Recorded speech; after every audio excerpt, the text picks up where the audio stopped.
Alright guys, so I'm going to go over some of the problems from the homework set 5A.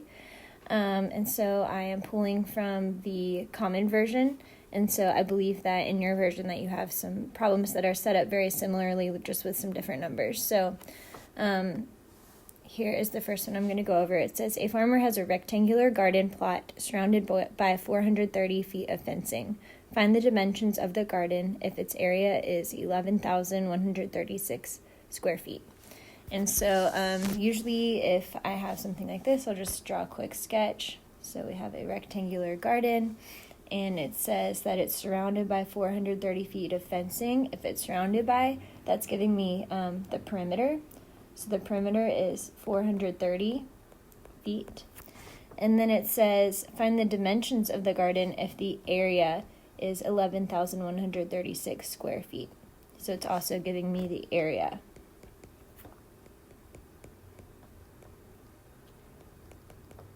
Okay, but it's not giving me the dimensions. That's what I'm solving for. And so I have length and I have width. And so using the formulas for perimeter and area, I can actually set up a system of equations here. So for perimeter, I have two lengths here and here. So I would do 2L plus, and then I also have two widths, this side and this side, plus 2W equals 430. And then for the area, the formula for area would be length times width equals 11,136. So here I have two variables, L and W, but they're the same variables in both equations. And so I can solve this using a system. So if you remember back even to Algebra 1, solving systems, there's three ways you can graph both on the same coordinate plane, look for the point of intersection. You could use substitution, or you could use elimination. If this was L plus W, I would go ahead and eliminate a variable, but in this case, I think that the most straightforward way is just going to be to substitute. So what I'm going to do is I'm going to get one of these variables, L or W, by itself. It doesn't really matter which one. I'm going to go ahead and divide both sides of this by L and solve for W. So what I get now is that W equals 11,136 divided by L. So now I can plug that in to this equation. When I see W, instead of writing W, I'm going to write this. So I'm going to move my work over here, and I'm going to start working that out. Okay, so I have 2L plus 2 times, instead of W, I'm going to replace it with 11,136 divided by L, and this is equal to 430. So now I only have one variable, which is L, and now I just want to try and solve for L, but there's two of them, so I'm just going to start moving things around. So I'm going to start by, I'm going to subtract 2L from both sides, and then I'm going to divide both sides by 2.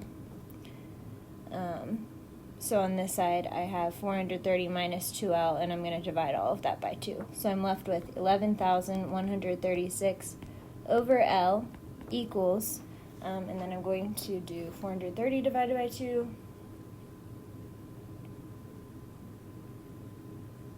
which is 215, minus, and then these 2's will cancel, L. Okay, so then I'm going to multiply both sides by L. That'll cancel these out, and I'm left with 11,136 equals 215L minus L squared. And now I see that I have a quadratic because I have an L squared term, an L term, and then a constant term. So I'm going to move this one over so that I can solve the quadratic somehow. So I'm going to get 215, I'm going to start with my squared term. I'm going to get, actually, back up even more, I'm actually going to move everything over this way so that my leading coefficient is a positive 1. So I get L squared. I'm going to do minus 215L plus 11,136 equals 0. And then from here, I have the option of factoring, but finding multiples of 11,136 that add to negative 215, that does not sound like something I want to do. So another option would be to use the quadratic formula, or you could actually plug this in on a graph. On your graphing calculator, you could go to the y equals, graph this. You're going to have to play around with the window, but you're going to get a parabola that's upward facing, and then you're going to look for the 2 points where it crosses the 2 zeros. So it's going to look something like this on the axis, and you're looking for these numbers right here for your solution. You could also complete the square, but I think I'm just going to go ahead and use the quadratic formula. All right. So we've got negative b. My b term is right here. So I'm going to take 215 positive plus or minus the square root of b squared, so negative 215 squared, minus 4 times a, which is 1, c is 11,136, all over 2a, which is 1. And then I'm going to just multiply this out. And so I get 215 plus or minus, underneath the radical here, 215 squared is 46,225 minus, and then when I multiply 4 times 1 times 11,136, I get 44,544 all over 2. Alright, so when I continue to simplify this, I get 215 plus or minus the square root of 1,681 all over 2, which simplifies to 215 plus or minus 41 over 2.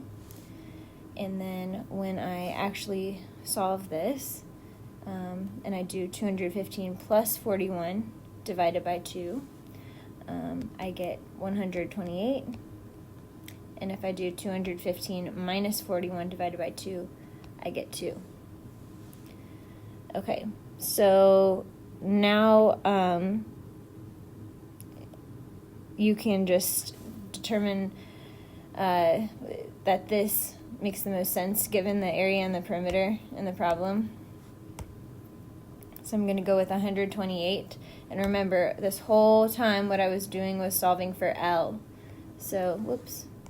So L equals 128. That's what I just solved for. Goodness. Okay. So now I can go back and substitute this value in to one of my originals. Actually, the easiest thing is probably to plug it in here. So I'm going to do W equals 11,136 divided by 128, because that's what I found L to be. And when I divide that out,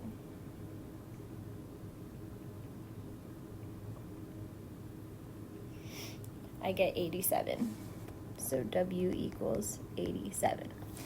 So those are the dimensions of my rectangular garden plot. And so you can see I actually already plugged those in and they were accepted. So those are the correct answers.